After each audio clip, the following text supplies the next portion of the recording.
hindi mawawala ang ating pag-iimpake every time na magta-travel tayo. Yes, this is it dahil bukas ay aming flight na!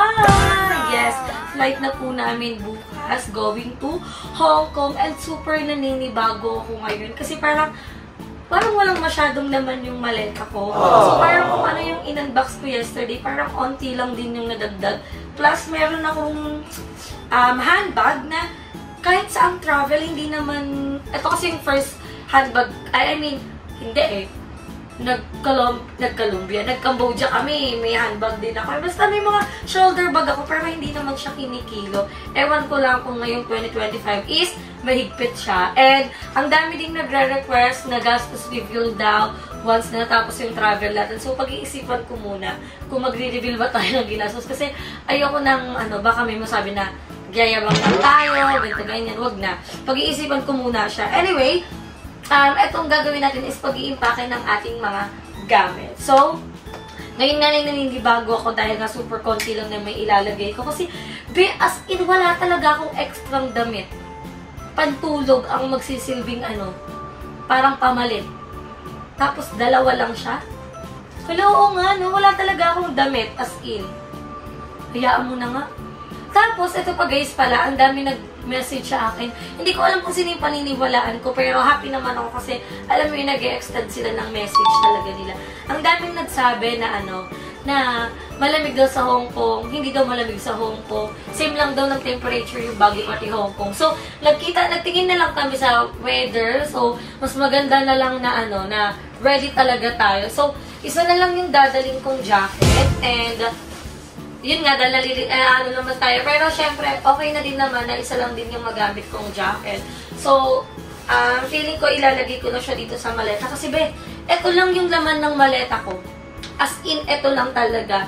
So, no choice ako, kailangan na natin siyang ilagay. So, unahin natin tong mga kit ko na ilalagay ko siya sa sa aking shoulder bag. Tama. Kasi wala naman tong mga kaganapan. So, ito ay galing kay Ate Lynn. So, thank you so much, Ate Lynn. Magagamit ko na yung pouch na binigay mo. And, ilalagay ko dito yung aking toner.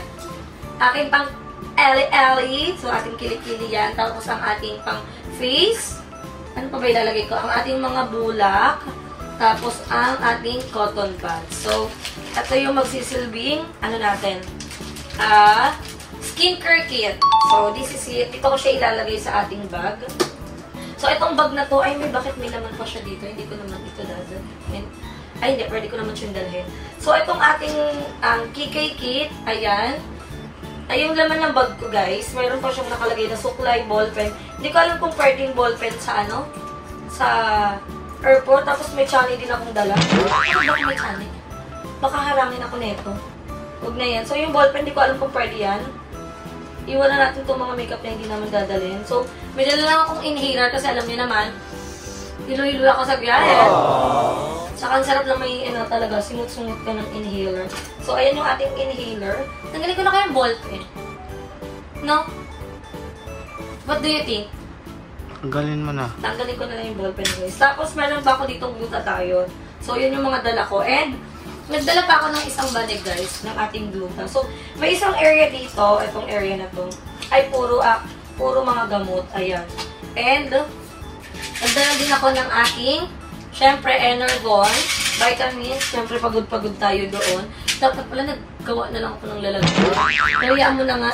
So, eto, meron akong Myra E, na hindi ko alam kung magkakasya pa ba. And, eto ay, hindi to Energon, eto ay Tums. Yan. Tums yung laman niya kasi, every travel namin, nakakaramdam ako ng acid. Hindi ko alam kung bakit ako ina-acid. So, kailangan ko siyang dalhin. So, dito na lang siya sa bag. Siguro hindi naman siya masasaway. Siguro ating skincare bag dito na lang din. No? Ay, dito na siya, no? Baka ang dami na natin masyadong dala sa ating bag. Kasi, ang ilalagay ko pa dyan itong aking makeup kit. Ayan. So, itong makeup kit ko, ang laman niya lang naman ay crush blush, ganito, pangkilay, brush ng kilay, sandamakmak na lipstick, and meron akong panibagong lipstick ulit. So, bumili din ako ng mascara. Ngayon lang naman ako may binili kay Sales. Okay lang yan. Kasi, Ngayon, kasi nag-ano ako sa eyeliner, ay sa eyelash, lagi kong inaano. Pero ayan, tinry ko siya sa ganito ko. Hindi naman siya na, nasisira. So, tomorrow, yung vlog natin is yung pagpunta na natin sa airport. Hello? Ayaw niyang mabuksan. Hayaan mo na nga, basta may dala tayong ganyan. Yan. And syempre, iniisip ko kung magdadala ba ako ng bag. Or ito na yung lahat ng bag ko. Or pwede naman ako magdala ng small bag na lang siguro, no? Yung regalo ni Ma'am Era, no? What do you think? Yung bag ko na yan. O, yung bag mo. Yung black na lang para magbagay sa lahat, no? So, ito yung ating makeup kit. Lagay ko na siya dito. And makakasama na itong ating Nichitu powder na binili ko lang siya for only 245 pesos. So, ayan siya. Nakagamit ko ay parang supernatural. Kasi namumuti-muti yung face ko. Dapat hindi ako nagaganto. Pero, kaysa naman magpulbo ako. So, ito na lang yung binili ko. Yan lang naman. And, ito. Kung ba't ako may pa-primer dito? Primer. No, dapat dito siya nakalagay. Sa makeup kit ko. Kasya pa ba? Kasya pa siya. Primer. Yan. And then, ito. Kailangan lang dito din yung ating sunscreen. May araw ba doon? May sunscreen. So, ayan. Natin siya ilagay. Pero naman, pwede naman siya dito. Sige naman, dyan ko lang ilagay. Gulo-gulo mo, girl, ah. And meron pa akong lip tint na keychain, tapos 2 pabango. So, hindi naman ako nag-worry kasi ito kukunti na lang. Tapos, ito naman ay, ilang kaya ito, babe? 100 ml kaya ito? Wala naman siguro, no? Wala naman kasi nakalagay, eh. Feel ko naman din 100 ml. O, lagay ko na lang dito. Kaysa ma-stress pa ako. Madaling to at baka ma-confiscate. Regalo to sa akin ng friend ko. Siyempre, kailangan natin pahalagan yung mga nagbibigay sa akin. Pero magkakasya kaya itong pabango ko na to. Ay. Oh. Hindi din 100%. Kasi kung 100 ml to, hindi na siya 100 ml kasi bawas na siya. Pero ilalagay ko na lang siya sa maleta. Pag nasilip, nakita na naman to sa matatanggal naman to. Pero ayan, meron tayong maliit ditong pabango. Ayan. So, ilalagay na lang natin yung pabango ko dito sa loob. Ito na lang maliit yung gamitin ko. Ayan. And itong ating lipstick. Ito lang yung sa gilid. So far, yan lang naman ilalagay. At ang aking wallet. So, kailangan yung wallet dahil magbabayad pa tayo ng travel tax. And, nakapag-e-travel na din ako. So, syempre, ang ating passport. Yan, yung ating passport, dapat may isang place to na hindi siya mababasa. So, feeling ko dito na lang siya. So, may mga gamot. Diyan na lang. So, para hindi siya mawala. And next, ayan, dito na muna yan. Dito ka muna. Ito natin coin purse. Huwag ko na ito dalhin kasi hindi naman natin magagamit yun sa Hong Kong. So, this is it. Ayan. So, ito yung gagamitin kong shoes tomorrow. Ito, may sing-sing tayo dito. Yan, magiging accessories na po siya. So, yan, may ring tayo dito. And, ito yung gagamitin kong shoes. Yes, bagong-bago to, be. Galing pa kay Ate Lim. Fresh na fresh from US. So, ito yung dapat yung, gagamitin namin talaga sa Hong Kong as family. Pero, hindi na nga siya natuloy. Pero, still, gagamitin pa rin natin siya sa Hong Kong. Dati ganito lang po siya. Hanggang dyan lang po siya. Ganyan? Okay, so ito yung gagamitin ko tomorrow sa ating pagpunta ng airport. Tapos ito ang ating mahiwagang belt na ngarag-ngarag na. Pero ilalaban pa rin natin siya. So, ayan. And ito guys, na-stress ako. Naalala niyo ba? Hindi kasi dumating yung iba kong in-order na gamit. Nakakaloka. As in, hindi siya dumating. So, naghanap na lang ako ng gagawin kong palda para i-partner sa isa kong outfit. Which is yung color white na, I mean, na beige na. So, isa sa mga turtleneck. So, 4 yung outfit ko. Pero, tignan nyo naman, be. Ginamit ko to nung nag-Thailand ako. Pero, baka naman may plancha dun sa hotel namin. Pero, kasi nung pinlansya ko siya, nasunog.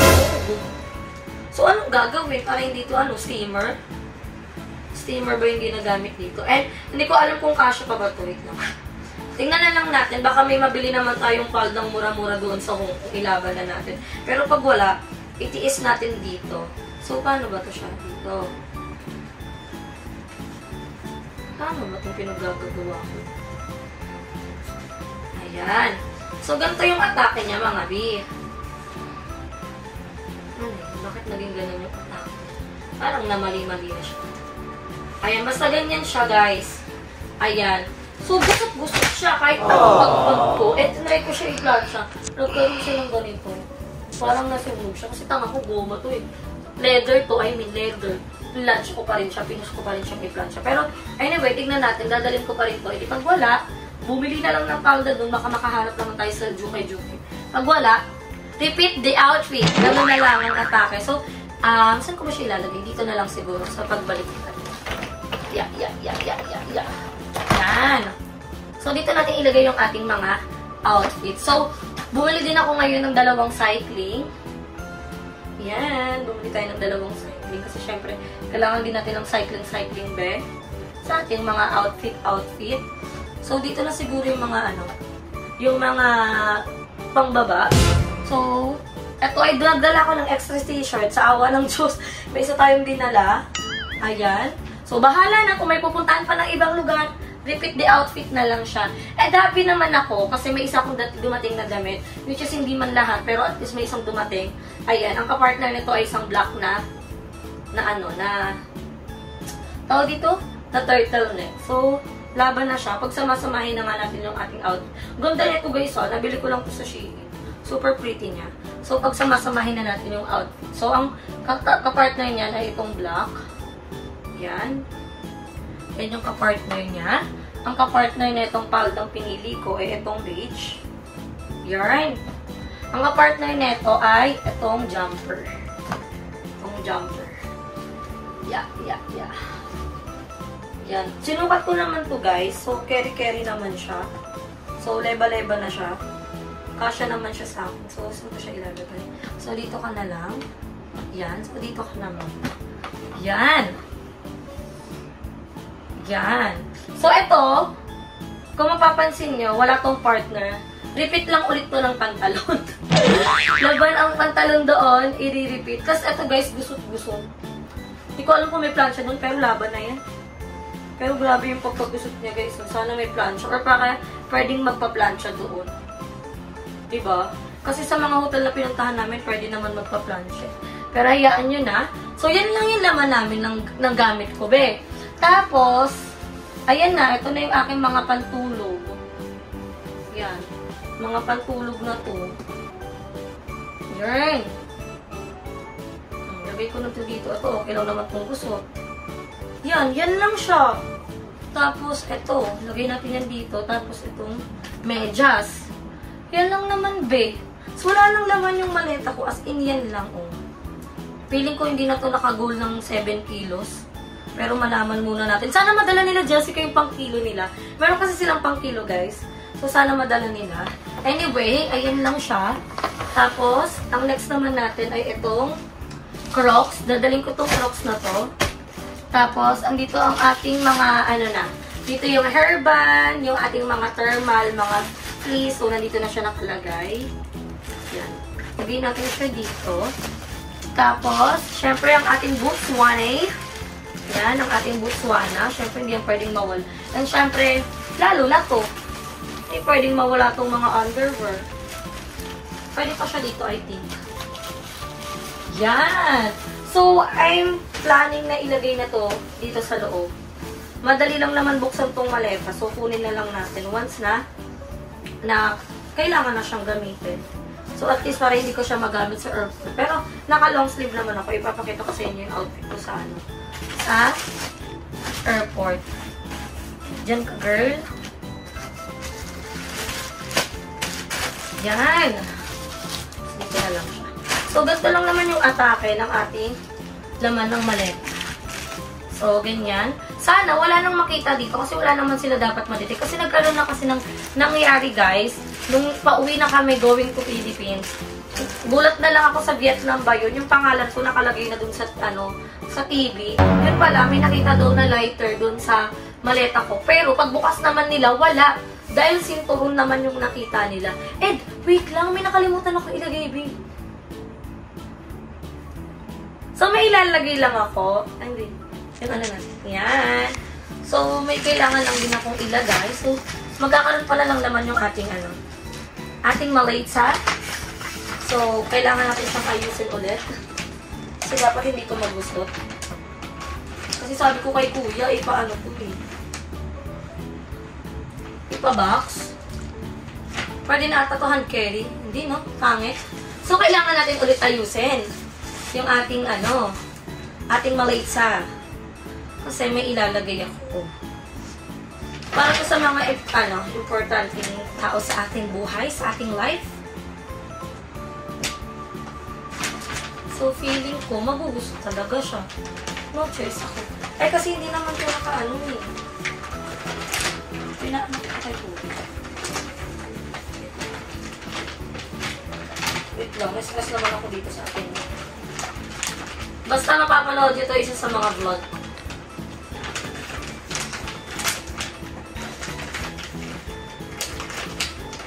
Yan.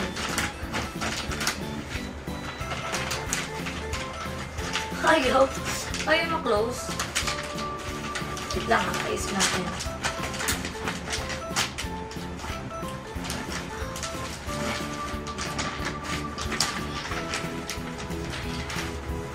So,